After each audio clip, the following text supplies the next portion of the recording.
Hi, Scott here with another FAQ video, and this question is my property going to be suitable for serviced accommodation? So I tend to say most properties are suitable. We can make it work. Now it depends on the demographic of guests that you're trying to attract, but most properties will be suitable. So if we go from that assumption, let's just assume your property will be good to go for serviced accommodation. Now let me tell you some criteria where it isn't going to be suitable.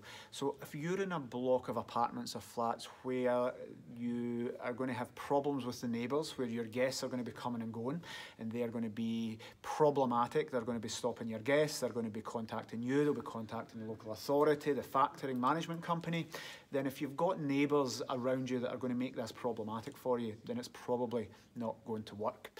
Another exemption is if your guests cannot get into your property very easily. So if they need to go up a really horrible alleyway and jump over a fence and go past wheelie bins or go past somewhere not attractive, then guests aren't going to like that. They're going to leave you bad reviews. So the entrance needs to be very, very easy to get into and quite appealing. So if you have a lovely flat but it's up the back of an alleyway and 5 flights of stairs, it's probably going to be off-putting to any guests. So that would be a negative there.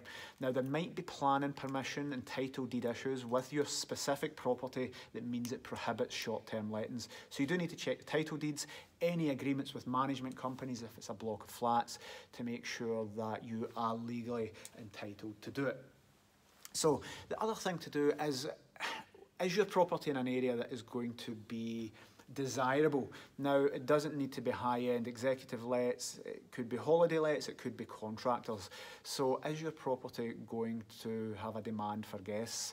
Now it could be holiday makers, it could be in the middle of the country and it is actually a demand because people want to escape. But if you have a one-bedroom property in the middle of a country that doesn't have any transport links, it's going to be hard to get to, and it doesn't have any reason to be there, then you need to consider, is this going to get the bookings to make it worthwhile operating as a serviced apartment? But the generic answer to the question, will my property work, is it works 95% of the time. And unless there's legal restrictions prohibiting that being allowed, then it should work in your area.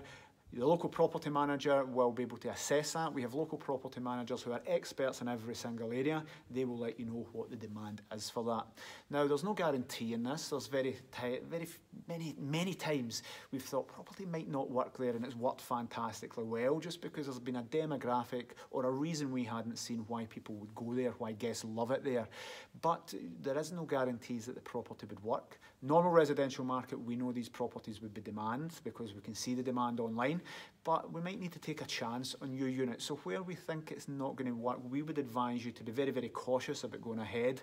So as a general answer, yes, it should always work. And if it doesn't and we don't feel that it's the right decision, we will be very open and honest from the very, very start with you.